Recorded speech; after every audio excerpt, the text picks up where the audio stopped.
conspiracy, it's a plot. And why did they do it? Because they just want to take their distance from Renault, and they didn't want further convergence at the level of the alliance, and they didn't want interference from the French state into operations which are Nissan operations. That's the bottom line.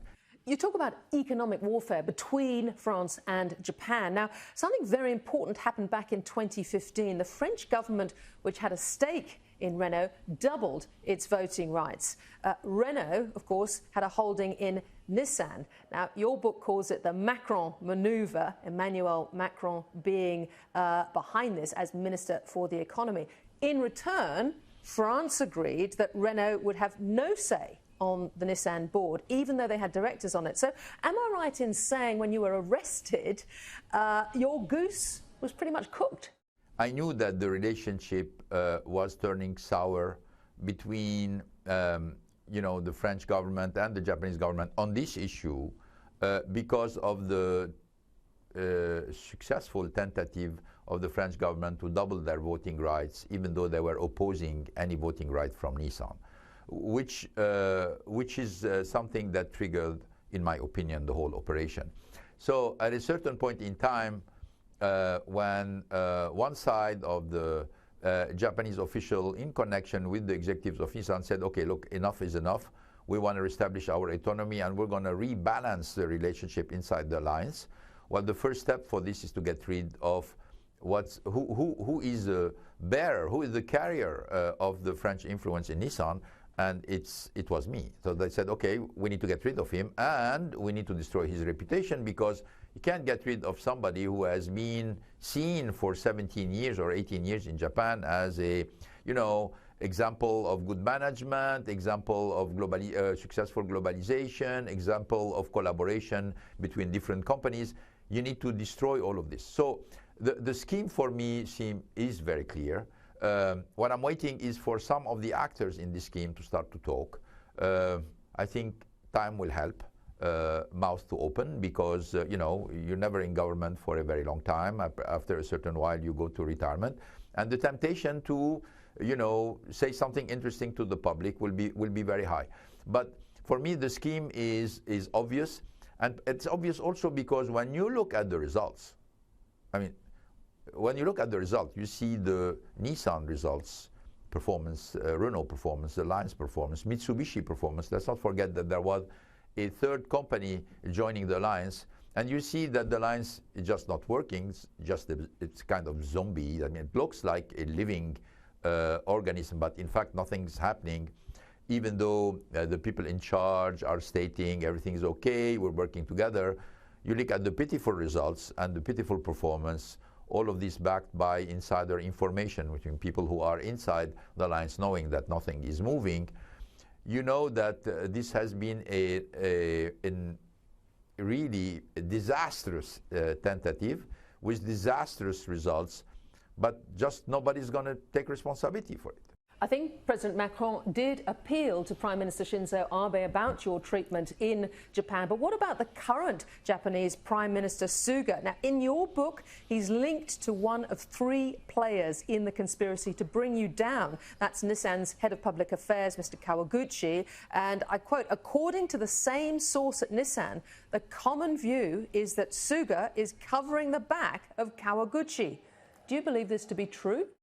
I don't know. I don't have any evidence. I don't have any evidence to substantiate that. I had a lot of relationship with the Japanese government when I was CEO of Nissan, and this lasted, as you know, until practically October 2016, when I nominated Saikawa as co-CEO, and he started to take the lead in the relationship with the Japanese government. So what I know is that there is not 1 month which goes by without some kind of top-level meeting between all the CEO of Nissan and the Minister of Industry or another minister, or the head of public affairs and the head of the Department of Industry or Finance in Japan. So the relationship between the Japanese authority and the Japanese company is extremely intimate, and it's frequent.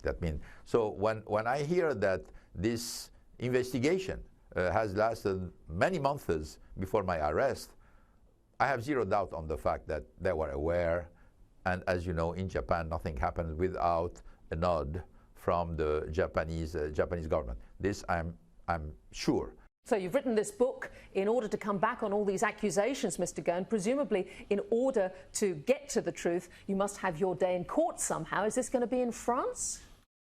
Well, I will do it in a court where, you know, the right of the defense are respected, where people are looking for the truth and not to score an additional victory, which is the case of the prosecutors in Japan. When you have a score of 99.4%, you don't want to ruin it with the case as known in the world as mine. So yes, any country where the rights of the defense are protected I will be looking for justice into any of these countries. Finally, there is this question of the former US Green Beret, Michael Taylor, and his son, who helped in your escape. They're now in the US fighting extradition back to Japan. What should happen there, Mr Ghosn? Look, what I'm said is I'm a little bit surprised, first, of the existence of a treaty between the United States and Japan, because the systems are so different. They are so different. You know, when you look at how you're being dealt with in Japan and how you're being dealt with in the United States, I mean, it's difficult to understand that a US citizen can be extradited to Japan, knowing that from one side you have a hostage justice system and from the other side you have a system which is trying to be as respectful as possible of human rights. So that's why I'm a little bit shocked to know that they are considering seriously extraditing them. This being said, you know, this is something of, you know, of general concern, which is related to the hostage justice system in Japan. And I think, frankly, even the authorities in Japan are saying that they need to make evolution in their legal system and the justice system. They obviously correct immediately by saying, no, it has nothing to do with the Carlos Ghosn story. It has nothing to do with this. But we need to make some correction. Because now it's obvious that this system is a problem, is a black you know, dot. It's a black stain on the reputation of the country. And frankly, for somebody who has lived in Japan, loved the people in Japan, had so many friends over there, I hope that my tragedy would help the country correct the course. Mr Ghosn, thank you very much for the opportunity to speak to you. Thank you.